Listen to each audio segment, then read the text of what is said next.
I got so much motherfucking design on right now. Break it down, bring it back, make it clap. I got 3 old thoughts, new block, where that damn bitches on my line, and you know. Menelusuri konsep urgensi konstitusi dalam kehidupan berbangsa negara.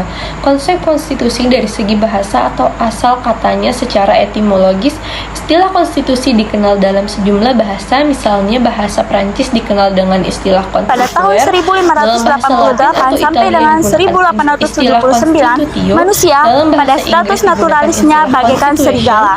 Dalam bahasa Belanda digunakan istilah konstituti, dalam bahasa Jerman dikenal dengan istilah Verfassung, sedangkan dalam bahasa Arab digunakan istilah Masyurutiyah. Rianto 2009. Konstituer bahasa Prancis berarti membentuk pembentukan. Yang dimaksud dengan membentuk di sini adalah membentuk suatu negara. Konstitusi mengandung permulaan dari segala peraturan mengenai suatu negara, atau dengan kata lain bahwa konstitusi mengandung permulaan dari segala peraturan mengenai negara. Pembentukan suatu negara atau menyusun dan menyatakan suatu negara, dan sebagai peraturan dasar mengenai pembentukan negara.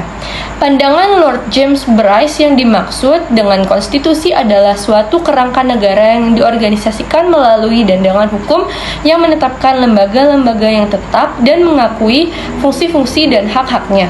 Pendek kata bahwa konstitusi itu menurut pandangannya merupakan kerangka negara yang diorganisasikan melalui dan dengan hukum, yang menetapkan lembaga-lembaga yang tetap atau permanen, dan yang menetapkan fungsi-fungsi dan hak-hak dari lembaga-lembaga permanen tersebut.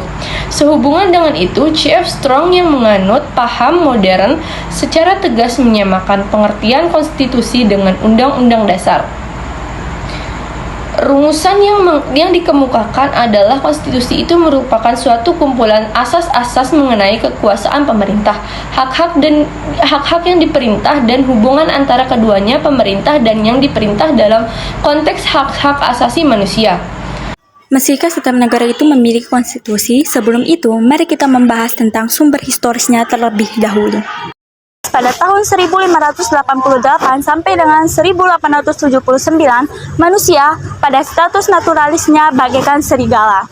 Hingga timbullah pandangan mengenai adagium homo homini lupus, man is a wolf to his fellow man, yang artinya yang kuat akan mengalahkan yang lemah. Lalu timbullah pandangan bellum omnium contra omnes, yaitu perang semua lawan semua. Dalam bukunya Thomas Hobbes yang berjudul Leviathan, ia mengajukan suatu argumentasi tentang kewajiban politik yang disebut dengan kontrak sosial, yang mengimplikasikan pengalihan kekuasaan kepada primer inter pares yang kemudian akan berkuasa secara mutlak atau absolut. Adalah Louis XIV, Raja Perancis yang dinobatkan pada tahun 1643 dalam usia 5 tahun. Louis XIV dikenal sebagai Raja Matahari atau Louis yang Agung, yang memerintah selama 72 tahun. Pemerintahan yang absolut, Louis XIV memerintah secara sewenang-wenang, sehingga menimbulkan kesengsaraan dan penderitaan yang luar biasa kepada rakyat.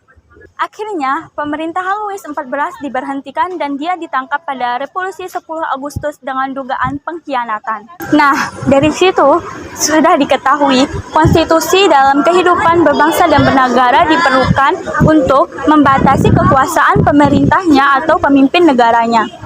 Selanjutnya, saya akan membahas tentang esensi dan urgensi konstitusi dalam kehidupan berbangsa dan bernegara. Seperti yang telah dikemukakan sebelumnya, asal kata konstitusi dalam bahasa Prancis adalah constituer, yang artinya membentuk atau pembentukan. Yang dimaksud dengan membentuk di sini adalah membentuk suatu negara. Oleh karena itu, konstitusi berarti menjadi dasar pembentukan suatu negara. Dengan demikian, dapat dikatakan tanpa konstitusi, negara tidak akan terbentuk. Penyelenggaraan kekuasaan negara dilakukan berdasarkan hukum dasar atau konstitusi. Dengan demikian, konstitusi mempunyai kedudukan atau derajat supremasi dalam suatu negara. Yang dimaksud dengan konstitusi supremasi adalah konstitusi mempunyai kedudukan tertinggi dalam tertib hukum suatu negara. Jadi, secara umum dapat dikatakan bahwa konstitusi dalam suatu negara merupakan suatu keniscayaan karena Dengan adanya konstitusi akan tercipta pembatas kekuasaan, melainkan pembagian wewenang dan kekuasaan dalam menjaga negara. Selain itu, adanya konstitusi juga menjadi suatu hal yang sangat penting untuk menjalankan hak-hak asasi warga negara, sehingga tidak terjadi penindasan dan perlakuan sewenang-wenang dari pemerintah.